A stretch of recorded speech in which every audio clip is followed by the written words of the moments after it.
Delayed but not denied here on Game Day Recap. Welcome into Week 8. Boy, did we have some blowouts happening on this Sunday. It's National Tight Ends Day, first and foremost. A lot of tight ends finding the end zone, including George Kittle. So we'll talk a little bit about the Niners, even though they didn't get a win today. How about the Jets? Hello, Aaron Glenn, getting his first win of the season in dramatic fashion. We've talked a lot about his coaching style. Did he get it right today? Let's ask the crew. I'm going to try my best Aaron Glenn. I feel like he did this when you need the arms. It was the arms. You're right. Arms. I needed coaching. The arms. We've been hanging out for a minute, guys. We are itching to talk about the NFL, so let's introduce the crew. We've got Pete Prisco, a patient Pete Prisco today. Nobody else got fired that we can be preempted for another okay. The always positive Pete Prisco. We've also got our GM, Ran Carthon, joining us. And our wake up, Ran. Yeah, I need you to bring some energy, my friend. We're going to wake him up here in a minute. Running back and our other running back, Damien Harris. And, of course, he just escaped prep school to be on the show. Wow. After he made me change, then he's going to throw some shots. Okay, all right. Nah, don't do that. Okay, all right, let's pipe down. Let's pipe down. Ran, see, you the spoon right now, Ran. You the spoon. Yeah, I like that. We got the best dress going on. We got a lot to catch up on. We are going to start in the AFC with the Colts.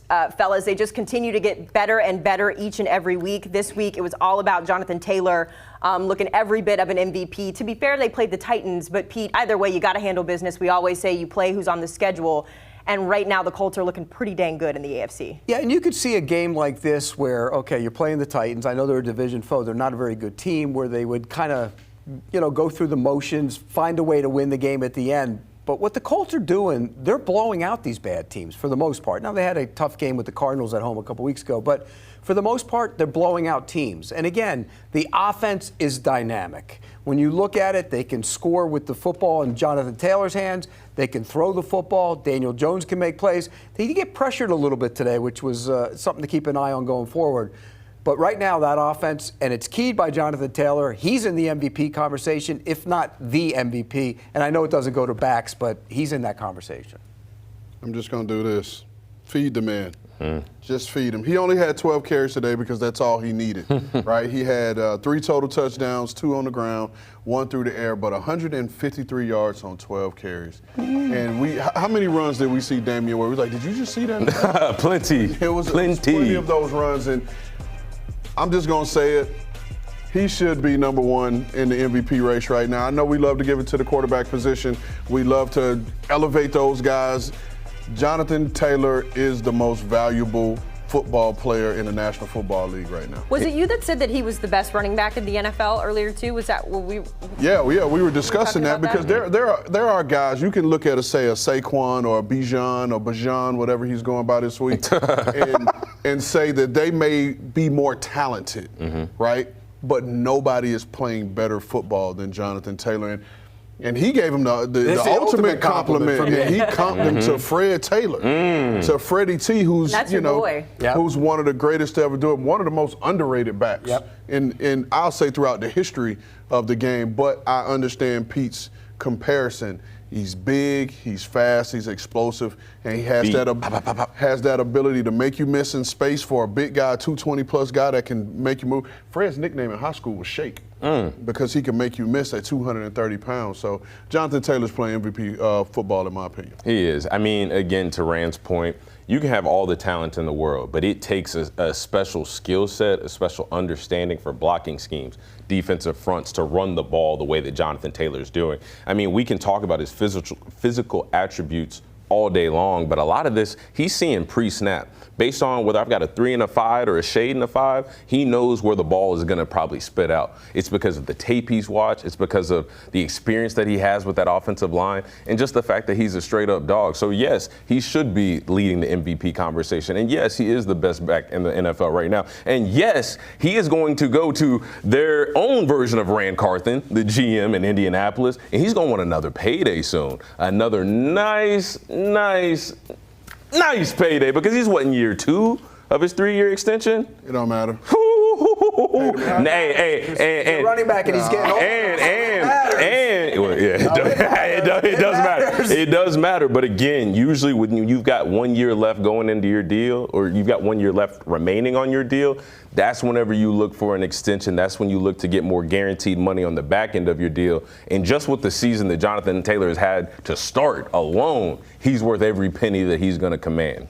When you look at the Colts schedule, because I feel like this has kind of been the test every week, right? It's like, who are they playing next? Who are they actually playing? They got the Steelers coming up, and then the Falcons and the Chiefs. We're going to talk about the Falcons later because we really don't know what kind of team they are to this point. But Pete, I'll give you final word here. Steelers, Falcons, Chiefs, and we'll cut it off there. How well can the Colts fare through those 3 games? Well, they win a couple of those games. We want to see them against the Chiefs. That's what we want to see. Okay, that's the barometer. That's the test. You go beat the Chiefs. You beat the Chiefs, then we're going to sit and we're going to say, okay, they're legitimate. And I said last week they're legitimate. I was going to say you was just crumpling up paper, putting hot sauce on it, and eating it. So I think you've already bitten the bullet. They're definitely legitimate in my eyes. But a lot of people out there want to see them beat a really good team. And the really good team is the Chiefs. It's coming up in a couple of weeks. All right, let's turn our attention to, I would say, the biggest win of the day. Shout out to the Jets getting it done. This was a roller coaster ride, though. This is 2 minutes to go in the game. Prisco gets the pass, and then he throws the pass as well to Mason Taylor. So the Jets go up 39-38 after the PAT. I will mention as well, Aaron Glenn fought to go for 2. There was a challenge and all things involved. So the Jets up at this point, and then they get the big 4th down stop here on Joe Flacco. So the Jets win big. If you guys remember, though, this week the big story was who was going to play quarterback for the Jets. Originally, it was Tyrod Taylor, and this is what owner Woody Johnson had to say about the Jets' struggles. He said, quote, "If you look at any head coach with a quarterback like that," referring to Justin Fields, "you're going to see similar results across the league. If we could just complete a pass, it would look good." So obviously, Justin Fields has eyes and ears. He heard this. He got the win today, played well. Here's what he had to say, very vulnerable after the win today. It's been a lot for me, emotionally, spiritually. When I was on the field, I was damn near about to start crying, but not because we won, but just because of the goodness of God and just how everything, works for the greater good. Everything that I've been through this past week, everything that we've been through as a team these past 7 weeks. It was a lot of ups and downs. I got a lot of support from my teammates, from my brothers, from my family, from my friends, and most of all, I'm just thankful. So obviously very emotional after getting the win. The part that was not included in that soundbite that I want to emphasize to you guys here, he talked about how before this game he actually was in the closet crying on the ground because he was so upset, not about the adversity, because he said, I've been groomed to deal with adversity as a starting quarterback, but just the emotions of what this week has been like. Damien, when you listen to Justin Fields, you see what he was able to do today. Obviously, they needed that win for multiple reasons, but just listening to Justin in that moment, what's your reaction? He said it best. He was vulnerable, and that's exactly what he was. And I respect that, having that type of transparency, facing that type of adversity, not just from the outside world. You're getting criticized from the owner of the football team that you're the starting quarterback for. Now, those comments, I'm going to half step and just say those might have been out of line, but neither here nor there. For Woody. Yes, from Woody, from the owner of the New York Jets. Might have been out of line, but Justin Fields did exactly what a human being would do. He dealt with those emotions, he faced them, he learned how to manage them, and then more importantly, he learned how to compose himself and go out and put together a competitive effort to help his football team win. So as a human being, not just a quarterback, as a human being, what more can you ask for? From a front office standpoint, this was kind of odd. We hear owners talk about the teams all the time, Rand, but for Woody to come out and specifically say, our quarterback is terrible, we would be better if he was better. From a GM standpoint, is that something you would have done? What did you think about it? And now that Justin's kind of been able to prove it wrong, what are your thoughts? Well, Damien said he was going to half step. I'm a whole step. Ooh. And I'm going to step in it. Thank you. And he was flat out wrong. And you put not only your quarterback in a bad spot, you put your head coach in a bad spot, you put your GM in a bad spot, and the rest of your team in a bad spot. there are conversations that you have as GM with the owner where the owner expresses how they feel the football team is playing, the head coach is performing, how you're performing, and how individual players are performing. And those are what we call kept in-house, right? That's not meant for the public consumption. And for him to have a microphone in his face and you make the comments about your starting quarterback, because let's think about it. Going into this week, was it going to be Tyrod starting or was it going to be Justin Fields? He made those comments at a time where I'm pretty sure he knew that Tyrod's knee was what it was and he wasn't going to be able to play. So why would you make those comments about your starting quarterback? And to Justin Fields, man, I appreciate your vulnerability. I appreciate you being able, especially in front of the media in which you have to deal with every day, being able to put yourself in that position and share your heart. A lot of people won't do that regardless of position. So I commend you for that, and I hope you use this as fuel to not only play better, because you needed to play better. And I hope that you continue to use this as fuel to play better and show these people what they have in you. Woody didn't lie, though. I mean, was he wrong? Was Woody wrong? He owns the football team. His quarterback was playing awful football. So he didn't lie. He put it out there. We have a tendency, let's be real, we have a tendency in the NFL, and the media is as guilty as anybody. Oh, how can you dare rip that kid?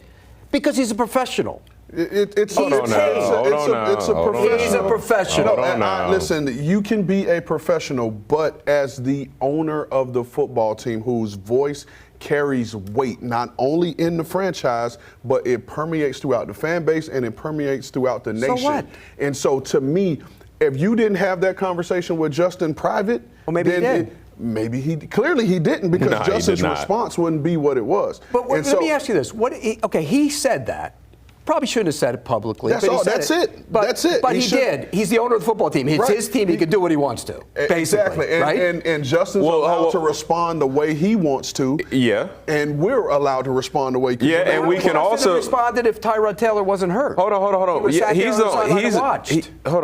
the owner of the team. Like, yes, he can do whatever he wants. But when we sit here and talk about the struggle for the Jets for the past how many years, we can always point the finger back at the ownership and the organization, the leadership of the team, and talk about why they're not successful. So yeah, you can do whatever you want, but if it comes with a price, which is the price that the New York Jets have been in. We've become so sensitive to everything. Have we though? Yes, we have. Have we? Everything? Yes, we have. Oh my God, the owner criticized this quarterback. So you're more taking issue with the fact that the owner came out and said something. It's his team, and to your point, he is correct. Justin Fields has not looked very good since taking over. He's been awful, except for today. He played good football today, but against the Bengals, who stink. But particularly on defense. But the bottom line is, the owner said it. He probably shouldn't have said it publicly, but he did. And everybody acts like it's the end of the world. Oh, my God, the owner criticized the quarterback. Well, the quarterback's been terrible. Of course he's going to criticize his quarterback. But here's the thing, Pete. I said that. And I just said that he needed to play better, right? But to me, here's the thing. Are we worried about hurt feelings? No, that's not what I'm talking about here. What I'm talking about is when the owner publicly makes these comments, you're not just speaking for yourself as the owner of this franchise. You put your head coach in a bad situation. You put your GM in a bad situation, because now they have to come up and clean up behind this, because they need, particularly today, they needed Justin Fields to play well because they didn't have anybody else to go to. And so they got to come behind. Now, again, I'm almost certain that this conversation was had privately with Darren Muji and Aaron Glenn. I'm almost certain that Woody Johnson shared those same sentiments with his head coach and with his GM. However, those are things that I feel need to stay in-house. Now, again, like I said, if he said those things to Justin privately, by all means. But you said, okay, they needed him today, and what would he said this? What were they going to do? Ruin him for the week? This was your chance. You didn't have anybody else. Tyrod wasn't playing. And he was crying in the closet. It clearly affected him, and yet he went out and played his best game of the year. He did say, though, and that's why I wanted to be clear. He was crying in the closet not because of him being benched, because he couldn't handle that aspect of it. It was more, I think, to Rand's point, when your boss is publicly going out and saying, we would be a better football team if our quarterback played better. It's true. You're not wrong. But I think the human empathy part of that, like, it does get a little lost. I think in sports, particularly in men's sports, a lot of times we get caught up in saying they get paid, right? Or that's what they're supposed to do. They're supposed to be out there. But the reality is Justin Fields is still a human. And so he's going to have the emotion. Well, even outside of this being like an emotional ethos or having, a human compassion for him, which that is 100% true, and I'm absolutely on your side. This is the difference between a first-class organization and one that is not. Teams, organizations that are first-class, guess what they do? Like Rand said, they're going to pull you aside and say, hey, listen, we're going to sit you down with Woody. He wants to talk to you, and he wants to sit there and tell you you need to play better. And then you handle that in-house. You don't air out your dirty laundry. You don't give people reasons to be like, oh, well, Woody Hayes is talking about how bad the quarterback is. We're going to have a field day against him. Woody Hayes ain't talking about that. Woody Johnson. Or not Woody Hayes. Yeah, hold on. Woody Johnson. Woody Hayes might have. But again, though, that's just like, it makes me think of like Bill Belichick, Nick Saban, where it's like you don't, even as players, we were taught to never put anything out that gives a team extra motivation, gives them extra confidence, because guess what? They already want to beat us bad enough. You think the Bengals wanted the first win of the season for the Jets to be against them? No, absolutely not. What's going to give them extra confidence or extra motivation? It's the principle. It's the principle. What do you mean? You don't. So you believe in just going to the media and just saying anything, just putting anything out there? That's not what I'm saying. I know, Haley, you want to push this forward. I'll just end it with this. And again, this is why I'm talking about putting the GM and the head coach in a bad situation. Free agency is going to come up next year. And they're going to have to try to the organization is where it is, their record is where it is. And so now you got to convince the next crop of free agents as to why they should sign with the New York Jets. You might have to roll out a few more dollars. Oh, and there's going to be a lot more. So you roll them dollars. out. You find a way. It Real works. quick. I don't buy that. We've become way too sensitive in this country, believe me. Going forward, the Jets are going to play the Browns on November 9th. Let's say Tyrod Taylor is healthy. You've got two guys, Justin Fields, Tyrod Taylor. Who's your starter for that game? Who was going to be the starter this week if he was healthy? It was Tyrod Taylor. Then he should be the starter. Do you agree? Can't lose your job because of injury. Who should be the starter? Justin I've lost Tyrod? my job because of injury, so I ain't going to agree with that. But I would say Tyrod. Tyrod needs to be All right, the guy. well, Well, maybe you should be be with a classy organization then. It's spicy. Let's pivot over to the NFC. Great conversation, fellas. Every week when we talk about the Jets, man, it gets very intense. We are passionate about the Jets. Let's pivot to the NFC, guys. If the playoffs were to begin right now, this is a look at your playoff picture. No surprise, the 6-2 Eagles are sitting up there atop, but you can't count out the Bucs. They also got a big win today over the Saints. Two teams sitting at 6-2. Packers currently playing right now with that tie. The Seahawks are on a bye. Then the wild card gets a little interesting, right? Because you got a handful of teams that have played well, had some injury concerns in the hunt. All very interesting stuff. I want to take our conversation to Tampa Bay, where we see the Bucs. No surprise, as I mentioned, they take down the Saints. It was a messy game for the Saints. Spencer Rattler was benched. We're going to focus on the positives of this one. Rand, there were a lot of injuries in this one that we really didn't get to talk about when it comes to the Bucs, but they've been pretty banged up since last week, and yet they piled it on. I don't have the points in front of me. 23-3 was the final score in this one. What impressed you the most about the Bucs? The defense. Just the way those defensive guys stepped up. Anthony Nelson stepped up, had a really big day. They created 4 turnovers on the day. If you look at their offensive numbers, Tampa Bay's offense only had 212 yards of total offense today. But they created those 4 turnovers. They were able to get the ball in short fields, and they had a defensive touchdown. So those were all things that helped them finish this game and finish strong. But to me, it was their defense that really stood out today. Yeah, their defense played well. Offensively, I know Pete has already crowned Baker Mayfield as the MVP this year. He didn't have a great day. Offensively, they sputtered a little bit. They weren't great. They're going to need to be better. I think that they will be better. But one thing that is popping out to me, Tez Johnson is starting to show up more and more every week. And again, you lose Mike Evans. Chris Godwin has been hurt at times. You need a young guy outside of Emeka Egbuka that you can build with, somebody that can be a franchise guy in the future. Tez Johnson at 150 pounds, he is soaking wet. He's stepping into that role, and he's having a big impact. I will say Tez Johnson has been Pete's guy since the beginning. Big Tez Johnson fan. Guys, he can run. He can run. By the way, we could say it right now. The NFC South is over. It's done. It's finished. It's done. And you know what? It sets up nicely for the Bucs that they could end up maybe as the 1 seed in the NFC. If you really look at their schedule, they have a little 3-game stretch, which is brutal, and then they close out with a schedule that's really favorable down. Look, they come off the bye. They're going to get guys back. Patriots, Bills, Rams. Tough 3-game stretch there. But then you got the Cardinals, the Saints, Falcons, Panthers, Dolphins, and Panthers again.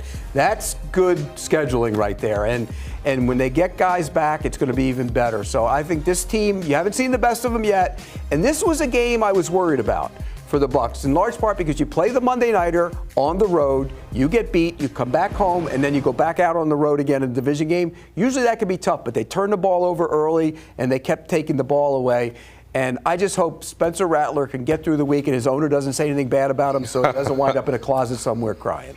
We did show, I'm not even going to give you the energy that you require for that. You mentioned the defense, and I did want to spotlight it. We didn't get a chance to talk about it. Anthony Nelson, a big game from him, obviously had the interception and then the pick six, and then he had the batted down pass as well, too. So big day for him, 2 sacks there. So good stuff. All feeling good about the Bucs. You've even said from the very beginning, though, that you think that the Bucs are going to go pretty far here. We have not seen the best of this team yet, not even close. When those guys get back, when the receivers get back, they get the right tackle back. And the running back. And the running back back. This team is going to be dynamic on offense. Tampa Bay has now won 4 straight games at New Orleans for the first time in series history. So it was a big deal for them to get this win today, too, regardless of how lopsided it felt. Let's go to the Mile High. My Cowboys stood no chance in this game. Like, it was over, I feel like, before it even started. I think the most frustrating part about this team, gentlemen, is that we know the offense is good, right? They're the best statistically in the NFL. You know it's bad, though, when the defense is performing so bad that the offense cannot perform to its expectations, right? You have Jake Ferguson, a guy who's been basically a lock in the end zone, didn't even have a single catch today. So the offense was bad. The defense was worse. We'll talk about the Cowboys in a minute. I want to talk about the Broncos first, though. Pete, why were they able – it took a heart racer last week to win. Why were they so dominant today? Well, they had no resistance on that Cowboys defense. Bo Nix looked good. I mean, Bo Nix had been struggling this year. Let's be honest about it. He hadn't been the same guy. There were glimpses of it in certain games. Second half of the Eagles game, he looked good. A couple other. But today he looked fantastic, in large part because the Cowboys have injuries in the secondary. They didn't rush the passer. They don't cover. They ran the ball. They did whatever they wanted to on offense. And so when that happens, the quarterback's going to look good. But it's a good day for the Denver Broncos offense. And on the other side, the defense did turn the ball over. They took away, Prescott. And you made a good point about taking the field. And we always joke about Prescott takes the field every week knowing he's going to be able to throw the ball around and put up big numbers. But at some point, and you felt that in this game, I said it last week. He started pressing. And when you start pressing, you got to score points. At the end of the half, he threw that interception. At the end of the half, he starts pressing. And I think that's a problem for the Cowboys. The defense is so bad right now that it really puts even more pressure on the offense to score. We talked about it at the very beginning of the game. The Broncos won the toss, and they elected to receive. And everyone was, why would they do that? I was one of them. Because now you have in your mind, if you're Sean Payton, and Sean Payton is a very confident man in terms of being confident in what he can do from a coaching standpoint, and you go down there and score. Now you put Dallas in a position where they're chasing points. And like Pete said, you put them in a position and now you're pressing. Right, you're pressing because you're chasing those points. But then you look at Denver's offensive performance today. You're 4 out of 5 in the red zone in terms of scoring touchdowns. You have 426 yards of total offense, 170-plus yards rushing.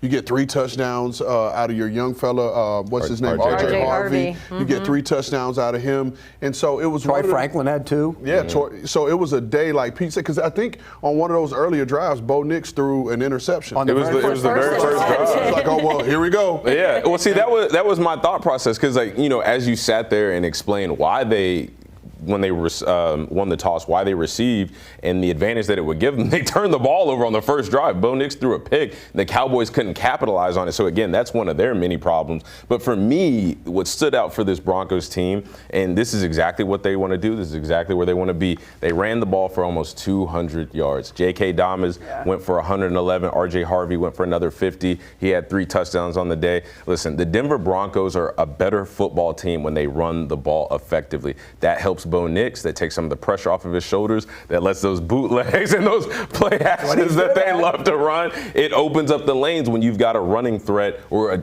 2-headed running threat like they had in Dobbins and Harvey today. They took the ball first, too, because they've been slow starters all year, and he wanted to get them going a little bit. And it didn't work on the first drive, but then they kept going the rest of the game. And so then not only that, this Denver offense being able to create a lead, and what does this Denver defense does? What do the they do passer. better than They anybody? rush. They the rush. passer. They The rush. 85 now- Bears, never so- forget that. So now they can pin their ears back and get after people. I think they ended the game. I think they're closing in on 40 sacks already this season, and we're not even. Well, next week will be the halfway point. Do you guys know the last time the Cowboys beat the Broncos? Inform us, please. 1995. It was the last How old time. were you in '95? I was 1 year old, Rand Carthon. How old Thanks so were you? much for asking. See, that was rude. See, what I didn't even do that. See, I got you. Don't worry. Don't worry. Look, I'm a passer. How old were you? 35. Oh my God. How old are you, Red? You said 94? 95. I was born in 94. 95 was the last one. I was yeah. 14. Okay. Damn. I wasn't even thought of yet. Yeah, like, you I don't wasn't get even to thought of. Hold on. participate in this Let me get back from y'all old people, man. Y'all geriatric. Don't push too far. What All is- right, Carlton. Okay. All right. let's tie a bow on the Cowboys, if you will, because it's been a roller coaster, kind of like whatever that was. It was the Carlton. Oh, that was the Carlton? That's what that was? Yeah. Okay, let's go back to the Cowboys. It wasn't Carlton Banks. That was another last name. Different Carlton, for sure. Trade deadline, fellas, is coming up on November 4th. Thank you. Yeah, timeout on that. When it comes to Dallas's defense, we know that there's issues there. We saw the reports about Max Crosby. I never believed that from the jump, but it does make me feel encouraged as a fan if this organization is interested in making a play. Two-parter here because we got to move quick. Do we see the Cowboys making a move? And if so, any names, Pete? I think they'll look to make moves. I don't think they're going to get a guy like Max Crosby or Trey Hendrickson or anybody like that. No, I do not. And so I think you're stuck with what you have. Cute. Love that for me. They're getting guys back. Guys will be back. You know, Wilson? Overshawn- Is this a playoff team? No. No. Cool. That's all I care about. So let's move along Put a to bow on that a one. potential playoff team in the Patriots. We haven't said that in a long time, have we? But we're saying it today. New England sitting atop of the AFC East. We haven't said this all season, fellas. By the way, all four teams picking up a win in the AFC East today. The New York Jets, round of applause for getting their first win today. We already talked about them. I want to show them some love there. The Bills with a big win over the Boost them up. Panthers. Of course, the Dolphins, the surprise of the day as well, too, as they beat up on the Falcons. They get that 34-10 win. Tua with his eye swollen shut, didn't matter. Let's break this down a little bit. But before we do so, I want you to listen in to Mike Vrabel on how they were able to get the win today. We got to take care of the ball better and continue to find opportunities. They hadn't turned it over. And then when their gimmick plays ran out, I thought we played pretty good defense. Short, sweet, to the point. Once the gimmick Well, sums it plays up. ran out for Cleveland, the Patriots were able to stand strong. I'll give you first word here, Damien. What impressed you most about this win for your team? Drake Maye. Not just this game, but during the Patriots' 5-game winning streak, Drake Maye is 93 for 120, 1,241 passing yards, 10 touchdowns, 1 interception, 134.1 passer rating. Ladies and gentlemen, we are looking at somebody else that is trying to emerge as the front runner in the MVP conversation because he's been playing lights out all season long. And guess what? Stephon Diggs isn't even his number one receiver. It's Kayshon Boutte. Kayshon Boutte. Now, Kayshon Boutte, first and foremost, respect your story, the struggles that you've been through to where you are now, developing one of the best connections in the NFL with Drake Maye.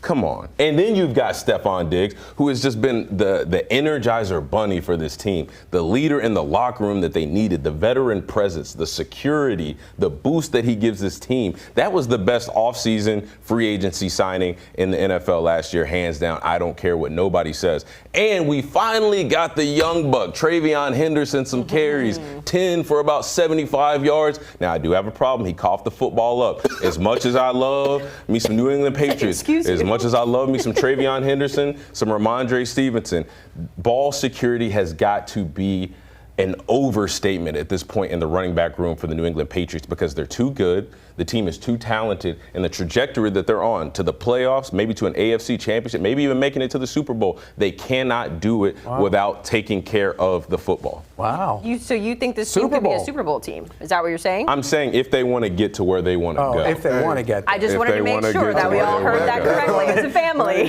That RKK tie is working. No kid, you might as well get that out and wave it like a pom-pom. Okay, wait. What teams in the AFC Now, I know you'll have an argument for some. How many teams in the AFC are playing better than the Patriots right now? It's a good question. But, I mean, it's a tough question. Are they better than the Chiefs? Yes, right now, yes. They are? Yes. Oh, I don't think so. Then why didn't you say the Chiefs when I asked the question? Okay, well, Are they better than the Bills? They beat them a couple weeks ago. Okay. We're just talking AFC here. Are they Indy. Are they better than the Steelers? I think they beat Indy right now. They're not playing better than Indy, though. That's not what you asked. You asked, are they better? Okay, do you think they beat the Chiefs? Yes. Yeah, I don't. Okay. And they beat Buffalo, and if a healthy Buffalo beats them. Okay. We will leave it there. Rand, any thoughts you have on the Patriots today and what they were able to do against this Browns team? Well, first of all, in the video you showed, Vrabes had his vest on, and one of the things on there was T Strong, right? So that was in honor of the defensive coordinator, Terrell Williams. So shout out to you, T. Praying for you. Hope you get well. I know you'll get well. This is a very well-coached football team, and it shows. And these guys, you could tell by the way they play football that they believe and they have bought into Mike Vrabel's brand of football and how they're going to go about their business. This you can see in situations. This team is prepared. They understand situational football in all three phases, and they play what we always talk about. You talk about combined complementary football. And they lift each other. If the defense needs to make a play, the defense makes a play. If the offense needs to stay out there on the field a little bit longer to give the defense some rest, they play complementary football. And I think you saw today, Drake Maye continues to play well. And the part of his game that doesn't get enough credit, enough people we don't talk about enough, is his ability to run the football, right? When everything, and he's not doing design runs, but when things break down, and it's those manageable situations, he can pull the ball down and run. Had 50 yards rushing today. Leading rush? Oh, no, excuse me. Travion was. But they ran for 177 yards today. Now, granted, you had a lead, so you're going to run the ball a little bit more later. But this young man is playing lights out right now. And again, you have to give the credit to this coaching staff. He has a coaching staff that is so knowledgeable in terms of having a head coach in Mike Vrabel that understands offense, understands defense, and then you have Josh McDaniels, who's one of the greatest offensive coordinators to ever call plays in this game. And so I just think where this organization is right now, you could not have asked for better out of a first-year head coach. And isn't it crazy that Vrabel was fired, and then the following year, like, he couldn't buy a job at that point in the rotation? You know what I mean? It's just wild to think about how well he's doing quarterback, now. man. You get a coaching quarterback in this Makes league, a you got big to pay. But difference. one quick thing before we get putting them in the Super Bowl and everything. They lost to the Raiders, who aren't very good. They beat Miami. They lost to Pittsburgh. They beat Carolina, Buffalo, New Orleans, Tennessee, and Cleveland. So it ain't exactly a murderer's row, aside from winning at Buffalo, which was a good win that they've played over the course of their season. You said that about the Colts. How many weeks? Well, yeah. Put some hot sauce on I know. You know you look good to me. Move, Stanley. We'll know more about them soon. They Yeah, play we Tampa will. Bay in a couple That weeks. we will. Producer Jack, just keep the hot sauce. Yeah, I was gonna say, just sneak it on back in here. Okay, so the Patriots sit atop the AFC East. The Bills are in second. We kind of had a little bit of a discussion a couple weeks ago when the Bills played about not so much were they frauds, because they're not frauds. They're a good football team, but they weren't meeting the expectations that we were expecting to see out of this Buffalo team. Instead, they come out and they throttle the Panthers. To be fair, Andy Dalton did not look good today. He looked like a backup quarterback who hasn't gotten very many reps in the season. So you deal with that. But Rand, when you think about Buffalo and where they're at and kind of just the sleeping giant, it almost to me feels more dangerous that they're not leading the AFC East, because it feels like they can kind of slide under the radar almost. How are you feeling about Buffalo after today's performance? Listen, I have no worries about this Buffalo Bills team. And Pete talked about, teams that are starting to get healthy, that need to get healthy. Well, Buffalo, from their defensive standpoint, they're starting to get healthy. They're starting to get their guys back. But this is going to be a very hard football team to beat when you got James Cook running for over 200 yards on the day. Not to mention Josh Allen could chill today. And he didn't chill is the thing. He had 3 total touchdowns, his 46th career game with a pass and a rushing touchdown passing Cam Newton. So his chill day still, he turned up. And again, I'll say we. I'll speak French and say we. I'll say I still have questions about down the stretch this receiving core, right? Because there's going to come a moment where people are going to stack the box as it get late, and say, hey, one of you receivers is going to have to beat us. And they're going to face some teams with some good secondaries that have, I'm not going to say from top to bottom corners that can cover everybody.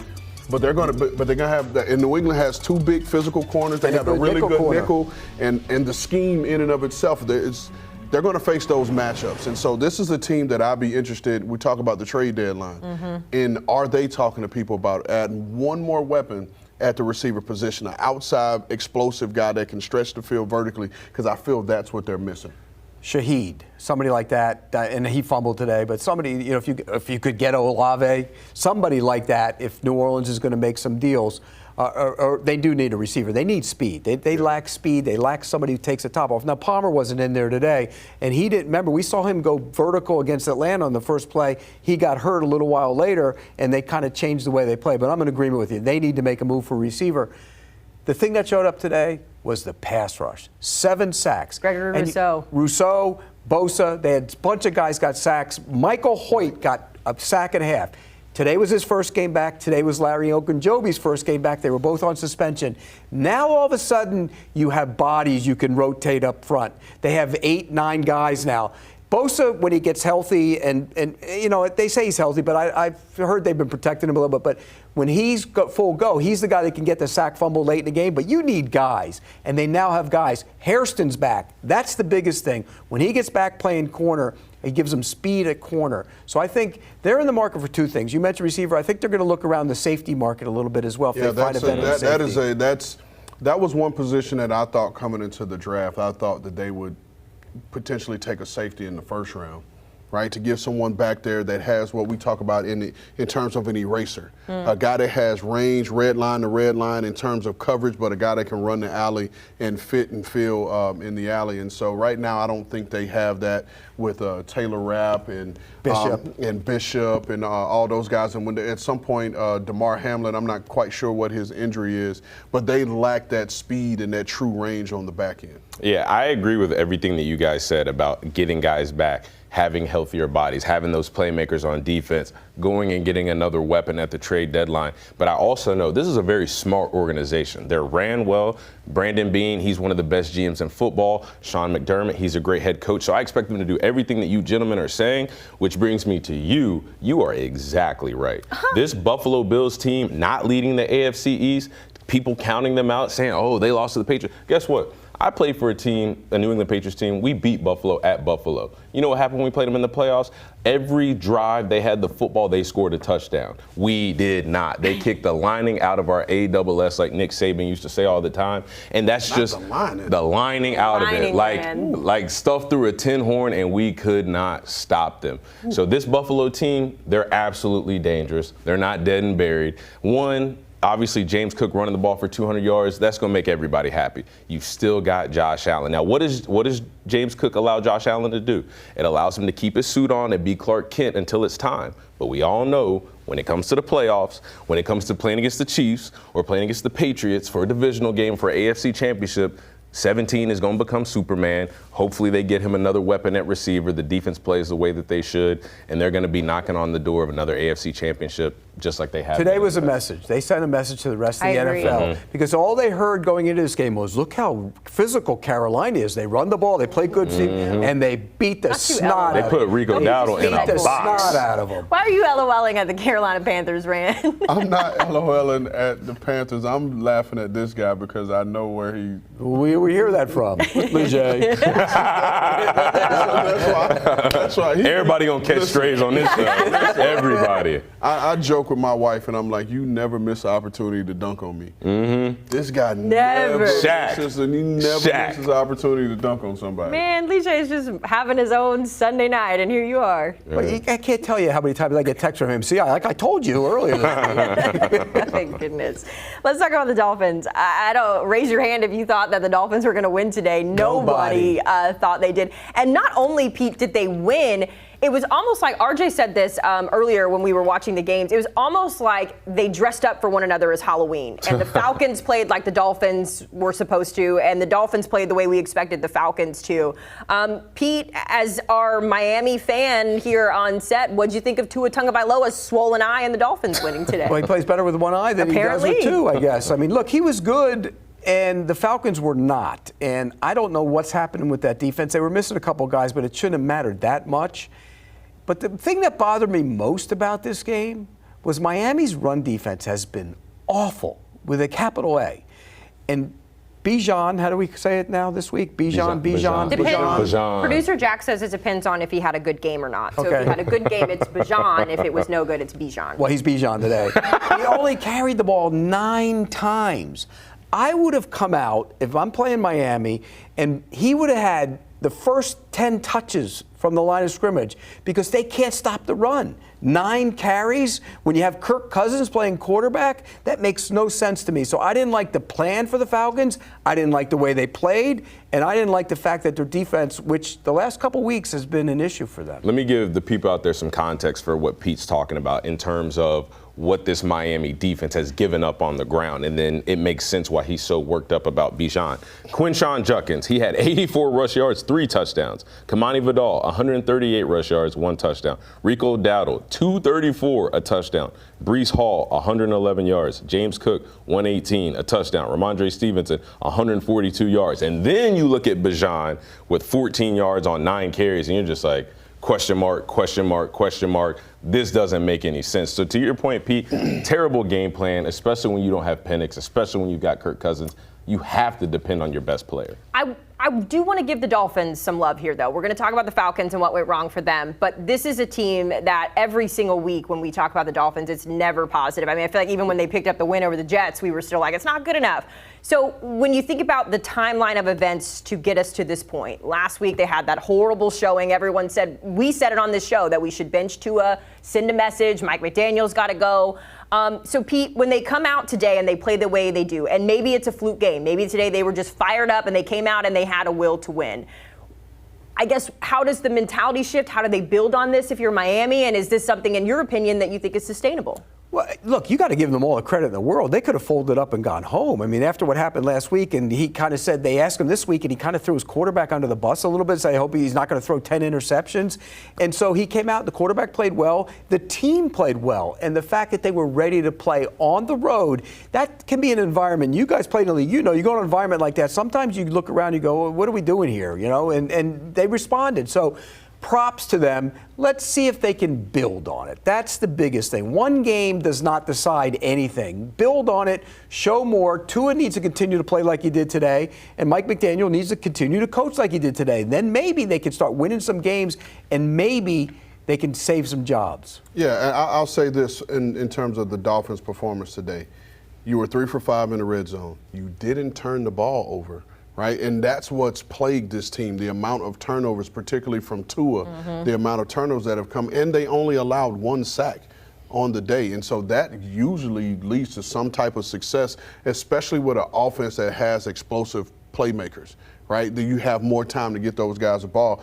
But then this defense that has been an issue for the Miami Dolphins organization, they held the Falcons to 2 of 11 on 3rd down, and the Falcons only ran 49 plays. So it's really hard to get anybody going when you only have the ball for 49 plays. So to Pete's point, let's give the Dolphins their credit. And now let's see moving forward how they build off of this. They play Thursday, so we'll know. Yeah, that's what I was going to say. We'll know real quick. They play the Ravens this week on a Thursday. Yeah, I mean, my note from the game, I just thought it was cool that Tua and Jalen Waddle recreated that moment from the SEC Championship. Same field, same spot on the field. It looked like the same throw, the same route, same result. Ended up in 6. That was, I mean, as a former Alabama running back, I played with both of those guys. It made my heart happy. It took you back, right? It did. Did you wish you were out there with them? Why did you make that? Like this whole Bama thing, just you're over Bama. Okay, jealous our SEC Florida Gator guy, over right? there. Oh my God. Real quick, closing the book on the Atlanta Falcons here. Kirk Cousins was behind center. I'm not sure what we expected, but he was not great today. It wasn't all his fault.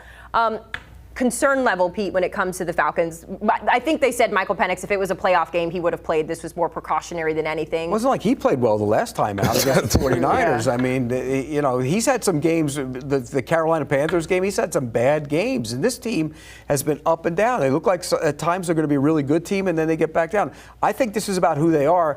And they're not a playoff team. They're not catching Tampa Bay in the division, and I don't think they're going to be a wild card team. So I think this is one of those years. Forget about it. You got to worry about next year. Yeah, I was going. No. Go ahead, buddy. No. You got it. You got it, GM. This is why I think we just take each win each week at face value, because the Falcons had that big win a couple weeks ago, and everyone was ready. Against Buffalo. Yeah, was ready to make them the class of the NFC, right? And it was just pipe down, hold on, let it happen. But this is a classic, and Ryan Wilson talks about this all the time. Don't overthink it. This is a classic case of overthinking it. You have one of the better, I'll say one of the top 5 players in the league on your football team in Bijan Robinson. Just give him the football. Whether you're handing the ball off, create ways to get him the ball in space, he is going to be the reason why this offense is going to be able to be consistent. But that can't happen if you're trying to throw the ball around. You think you're tricking people by giving other people. Give this man the football and let the offense run through him.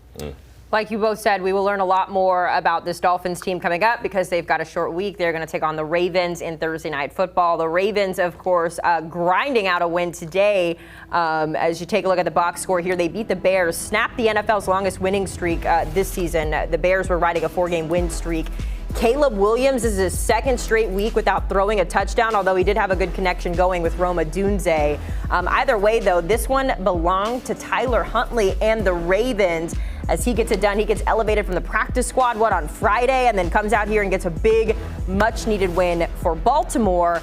It's also important, guys, when you take a look at the bigger picture here, because the question in Baltimore is this team going to make a playoff push? And when you look at the schedule, they're coming off that bye, of course. They've got the Dolphins coming up on Thursday. But then after that, a Vikings team that maybe has J.J. McCarthy, maybe not. A Browns team, Jets, Bengals. Some things could happen. It would be a long shot, certainly, for those things to happen. But it's not impossible, especially, Rand, if you get Lamar Jackson back. Harbaugh did say after this one he's hopeful to have Lamar on Thursday, but obviously we don't know because we saw him apparently have a full practice on Friday, but then it was not a full practice, and then he was out. Can't believe anything they say. But I was actually going to ask about that while we have you on set. Is that normal? Is that allowed? What did you think of that situation when the Ravens did that? Well, the quote I saw after the game was it was an honest mistake. Oh. Just in terms of the reporting. The issue with the reporting of whether it was full, whether it was limited, for Lamar, who is their starting quarterback, to be considered a full participant in practice, he would have to be in his normal role as the starting quarterback, taking the reps that a starting quarterback would be. I think they put him in as full because he took the reps of a backup. And the reps of a backup in what are most periods? 4 to 6 plays, and the backup usually he actually gets took the one. scout team. I think he took the scout team reps is what he took. And so those are typical reps of a backup and not a starter. And I think that's where the disconnect was.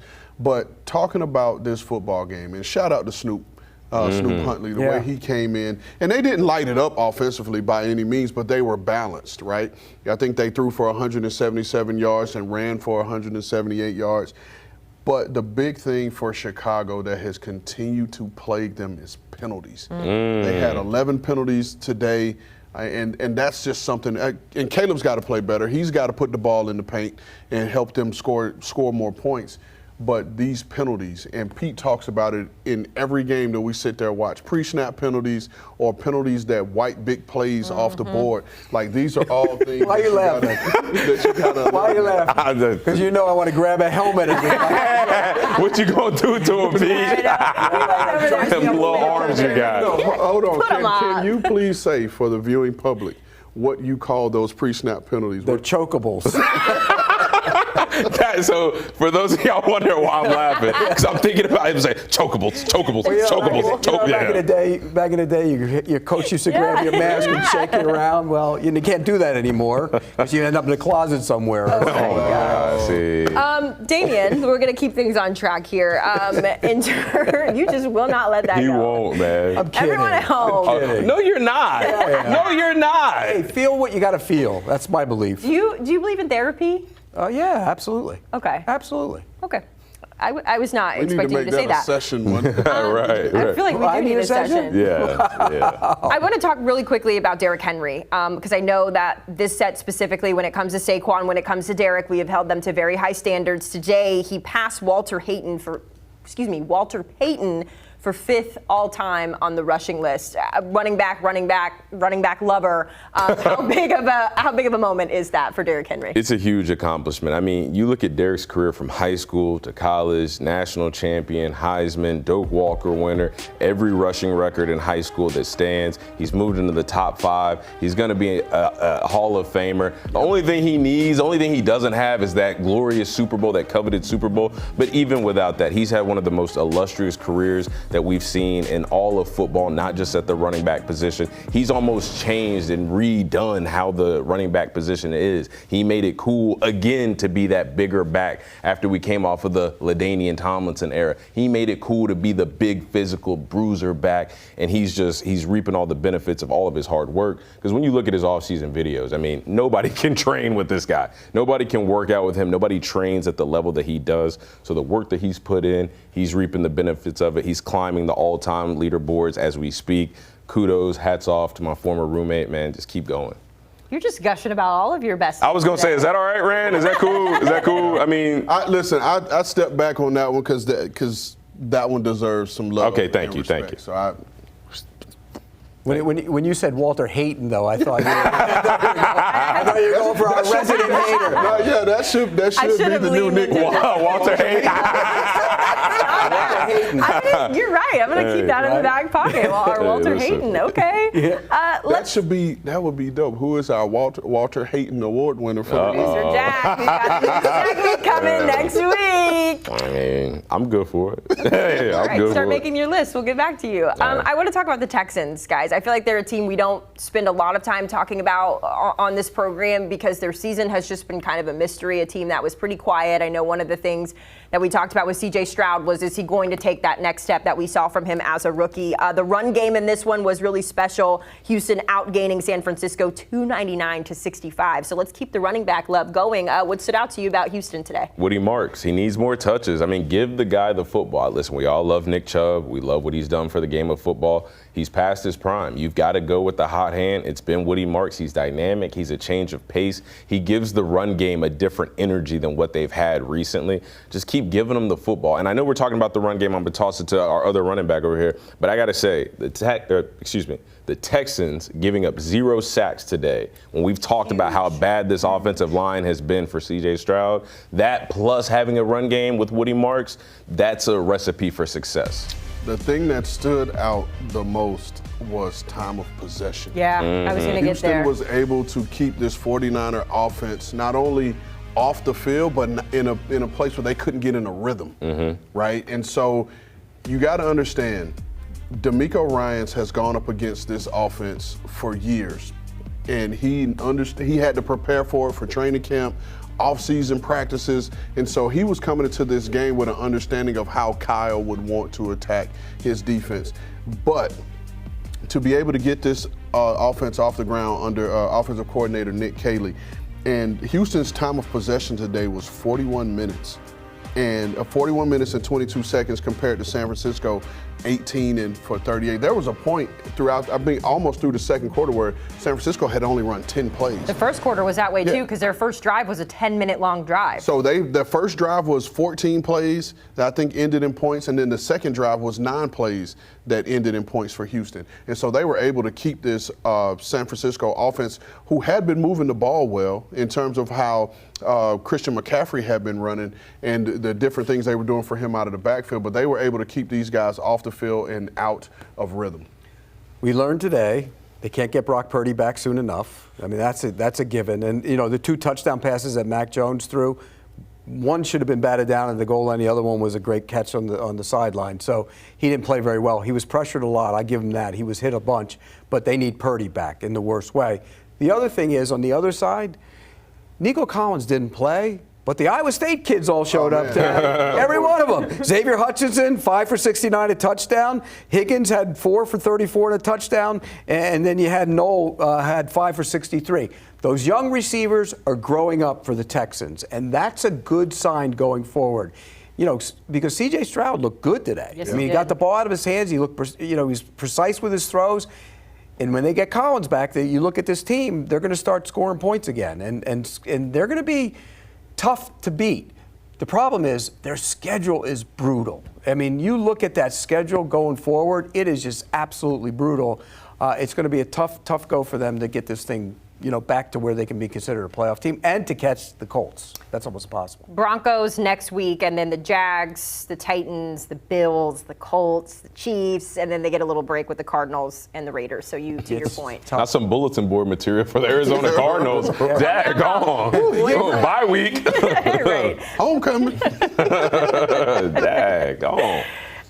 It is nice to know that the two tight ends for the 49ers got those touchdowns, but they lose. So no fun there, to your point. We are all excited to see Brock Purdy come back, although I know no love maybe for Mac today. You've been loving on your boys. I mean, Pete said it. He didn't play well. And when you don't play well, you got to say he didn't play good. They need Purdy. I think they need Purdy just for the sake of familiarity. I don't think that Brock Purdy can go out there and do things that Mac Jones can't. I just think he's been the quarterback for the San Francisco 49ers. He's their guy. Mac knows that. The receivers know that. Everybody that steps on the field for the offense knows that. So, as anybody, you want your guy back. What are we going to say? You got to say it now. No. I was like, I saw you turn and you looked at the Mac graphic and you just I just looked at him like he was sometimes small. I don't know. In my head, I was looking and I was like, is this a guy that I would rally behind? That was Okay, but hold on, and though. the answer was yes. Oh, before okay, you get all right, irritated, yeah. I was just looking I'm at gonna put my how, next- Listen, how intense you I'll were. say, even to that point, right? Brock Purdy is the starting quarterback of this football team and should be the starting quarterback of this football team. However, Brock comes back, say they get on a roll. If this guy has to play, there's nobody in the organization batting an eye. Yeah. Because he's proven that he can. He's a heck of a backup to have on your team. And that is a great. He is. That's not a knock on him. That's a good thing. He's I didn't a say heck of a anything. I backup. didn't say nothing. And he is a great asset to have. Yes. So shout out to their front office who was able to get him on a 2-year deal and not a 1-year deal. And so now you know that he's coming back next year and could potentially be trade bait at some point if you need more draft picks. There you go. Just saying.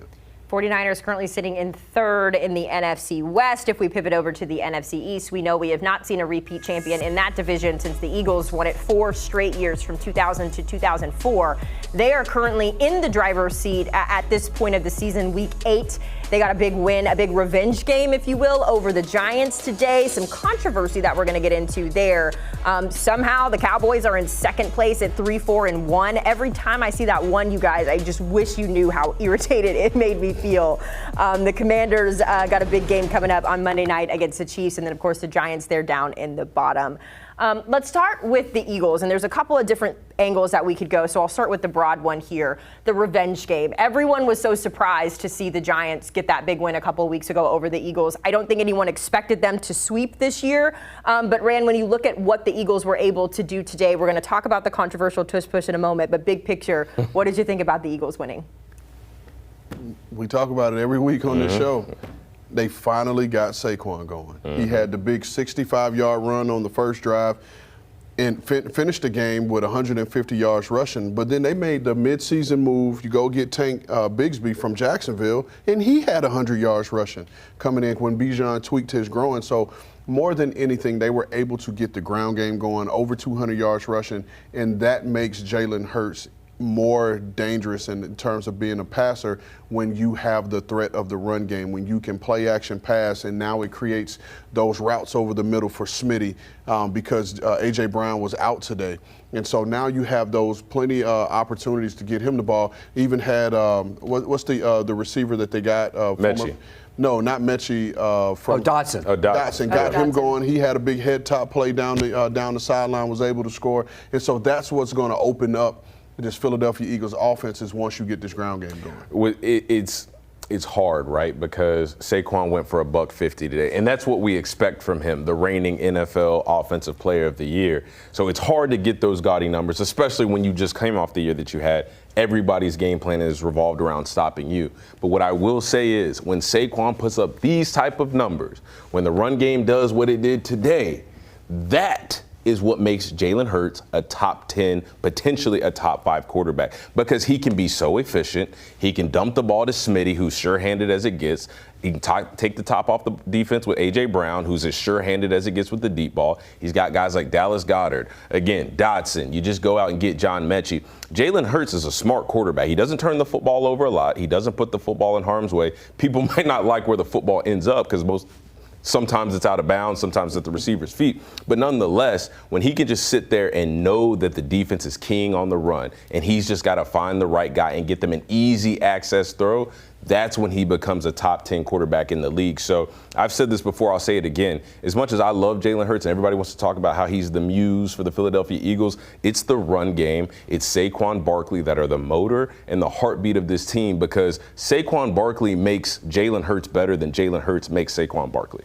You're right. Saquon Barkley is the heartbeat of the offensive side of the football, but the defensive side of the football, we saw it in the Super Bowl last year, was the ability to knock the other guy down to the ground. And they had been having problems getting pressure on the quarterback. You know what they had today? 5 sacks. And if Jackson Dart couldn't move the way he moves, it probably would have been 8 or 9. They finally got after the quarterback, and it's a bunch of guys. Look, 5 different guys had sacks, and Jalix Hunt and Ajomo both had sacks. Those are 2 guys that are starting now because they got rid of 2 guys off that Super Bowl team because they couldn't afford to pay him, Milton Williams and Sweat.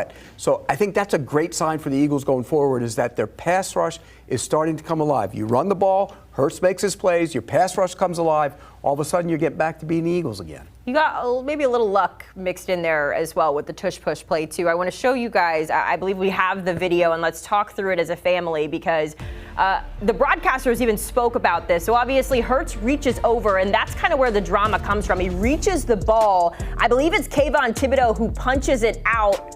They kept saying if this was the goal line, this would be ruled a fumble. If this was him rushing on the goal line, it would be Giants ball. I leave it open to my experts here. Pete, I come to you. What do you think about this? Should this been a fumble? Because I also believe at this point the Giants were still in the game. I believe this was like a 1-touchdown game and it would have been a huge momentum swing if they were to recover that fumble. Did they blow the whistle? No.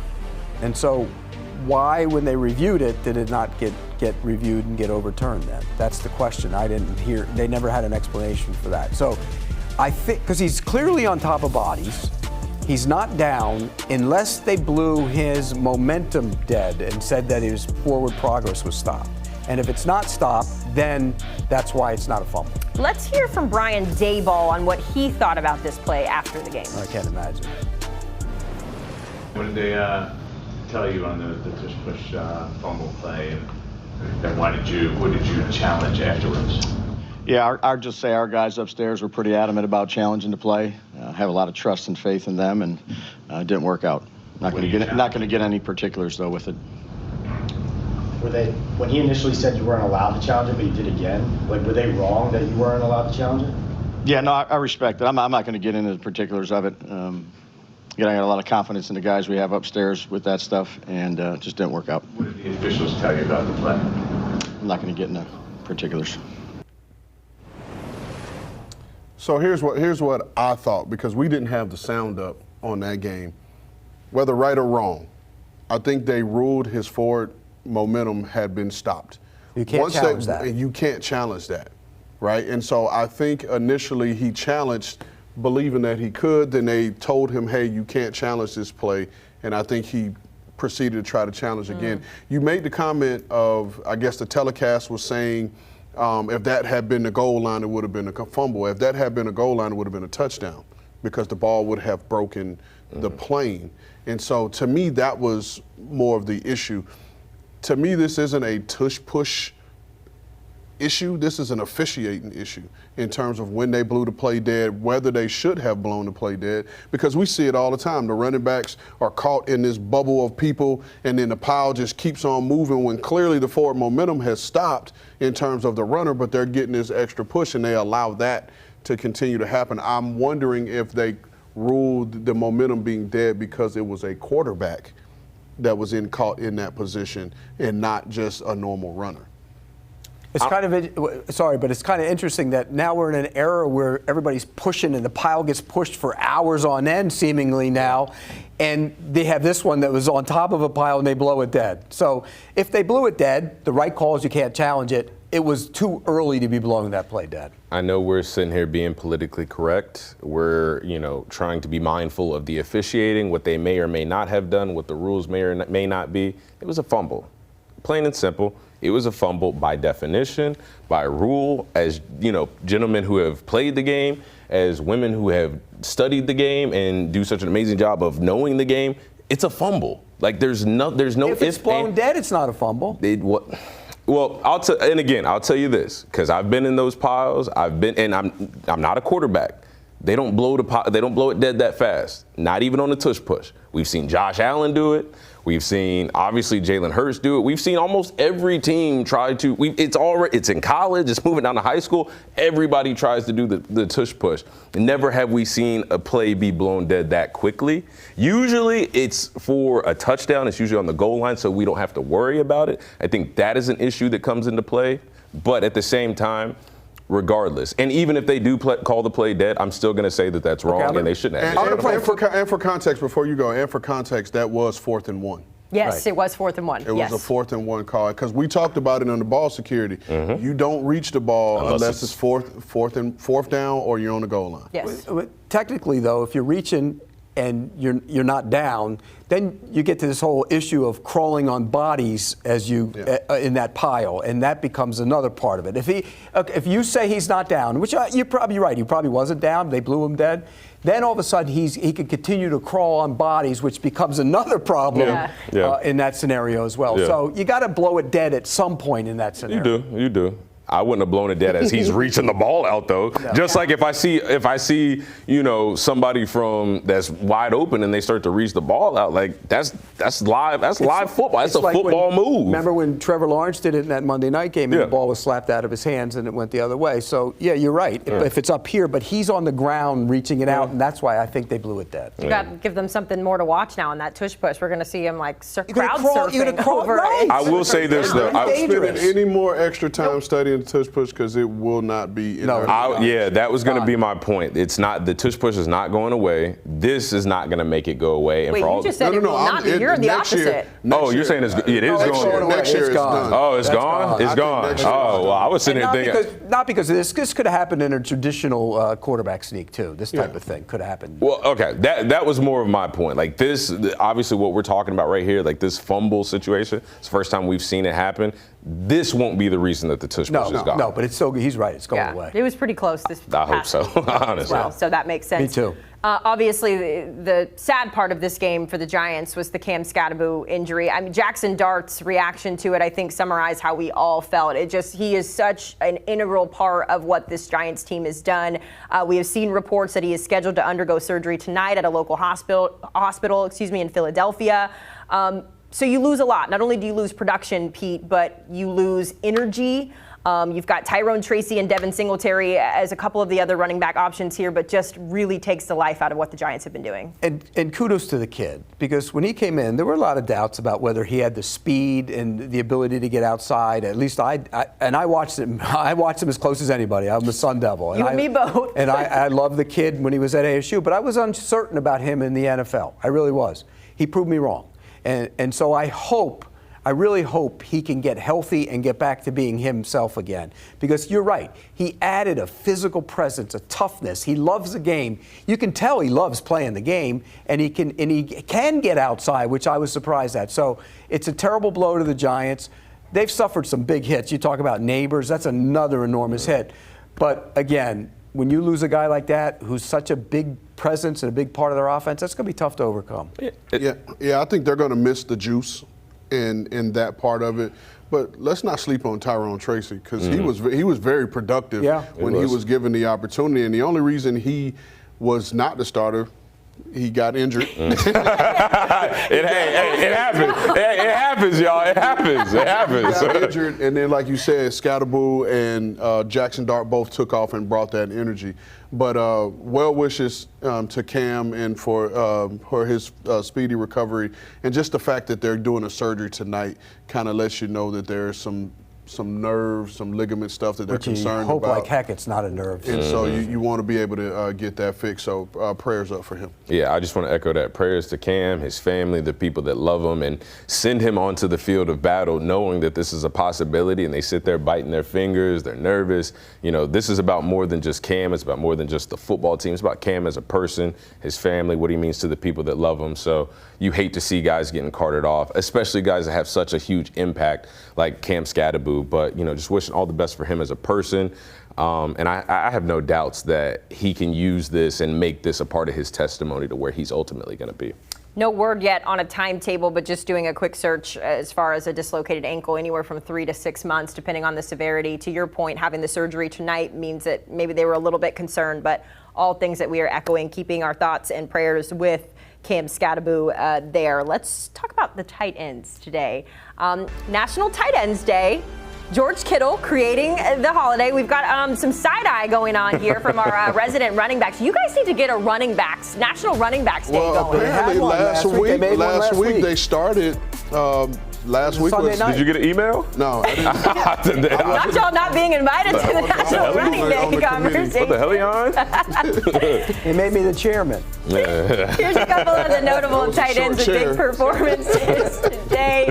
Dallas Goedert gets 2 for the Eagles in that win over the Giants. My guy Hunter Henry finding the end zone late in the day. Of course, the creator of Tight Ends Day, George Kittle. Welcome back from IR. A spectacular grab there for George Kittle. Of course, a massive celebration for him. Here's a look at all of those tight ends to find the end zone today. Any surprises for you guys on here?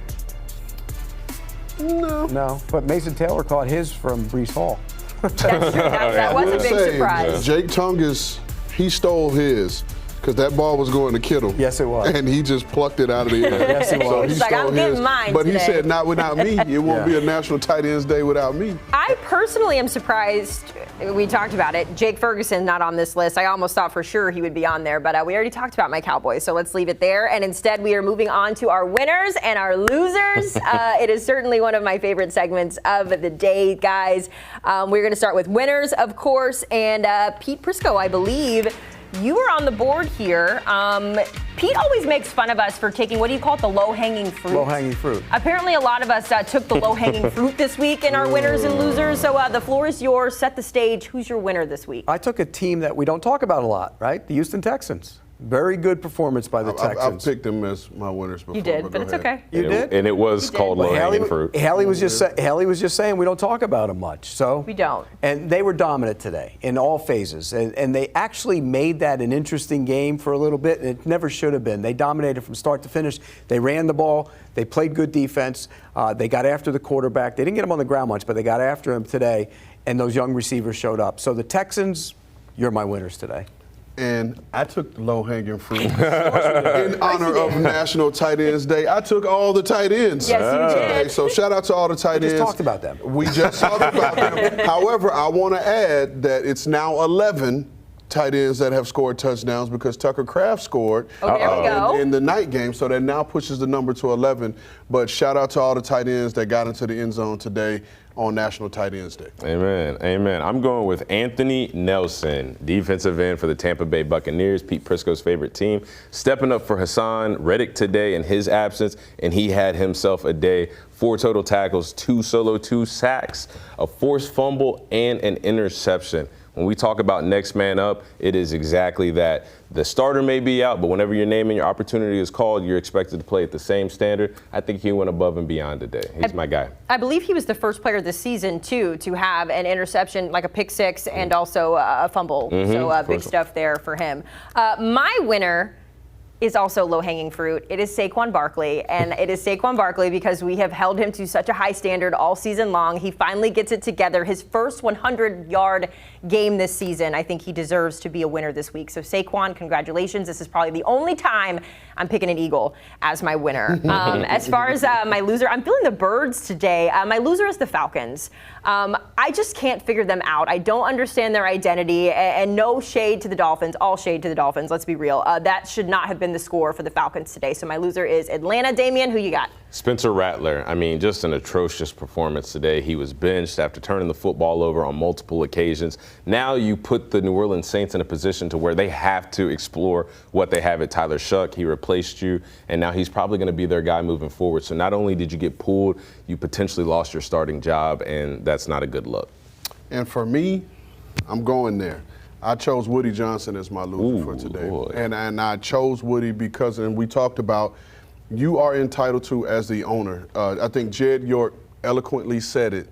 Owners don't fire themselves, right? So you're allowed to speak how you want to speak about your football team, but just understanding the situation and position that you put your head coach and your GM in when you spoke publicly about your quarterback like that, that can't happen.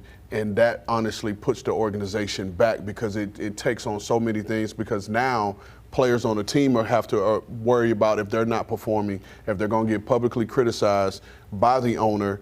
And then, I'm going to bring it back to the offseason. Now our future Jet players, are they going to be looking like, I don't know if I want to go there because of the behavior of the owner? So I went with Woody Johnson. That was a pretty soft loser, huh, Pete? That was. They were getting soft around here, huh? Soft around here. I guess you don't. It's some elbow pads you got on. Hey, she like that one. It's your smoking jacket. You're gonna get the pipe in the back. Listen, if we want to smoke, hey, no. We won't smoke. No. Hey, Pete got to do his loser, man. Pete got to do his loser. I was unprepared for the elbow pads. All right, so hey, I just want y'all to know we opened the floor. Hey, remember, it's the ones that laugh. It ain't the ones that make the joke. It's the ones that laugh. I was just shook. I like the elbow pads. I just was not expecting that to be you unloading the clip on Rand's jacket. By the way, I'm not kidding. I had that exact jacket in 1990. You probably still have it. Please tell us your loser. What size was it? A 26 regular? My losers, the Cincinnati Bengals and their defense particularly. What we hear leading up to this week, oh, look, Joe Flacco revitalized the Bengals. The schedule's soft. The Bengals are going to get back into it. They allowed the New York Jets to have 510 yards of offense, 254 rushing yards. They got trampled. It was an embarrassment, and you know what? The Bengals aren't going to get back into the playoff race. They're done. I didn't know it was that bad. I mean, I knew it was bad, but man. 7.2 yards per play. It was bad. That's terrible. no good. That's the loser of the day overall. We do have a bonus winner, I'm told by producer Jack. I believe we have a soundbite as well from said bonus winner. So let's take a listen to Jason Light. You know, the Tampa Bay will probably go back to where Tampa Bay has been. Go back to where Tampa Bay has been. Go back to where Tampa Bay has been. Jason Light's great, man. Hey, that was on his personal Twitter page. Listen, I love it. Keep those receipts, right? I'm here for all the petty. Just know that. Me too. I love petty. I'm here for all the petty. We're the chill ones over here, y'all. We like to hang out. What do you always say? The we? We? Yeah, right. Put me in that we. Oh, okay. All right. Speaking Creole now. You know what? South Florida done rubbed off on It's you. over. Guys, what a treat this was. Shout out to us. We just unloaded the clip for an hour? You guys aren't even paying attention. Longer than an hour. Yeah, we vamped for an hour. We are ready to go home. We are delirious, but you know what? Week 8 was certainly a fun one.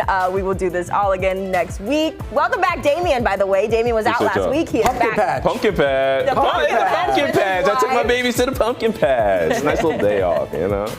No pumpkin patch next week. We will see you 8:20 Eastern, barring the coach being fired. If they fire a coach, we won't be on. See you next week.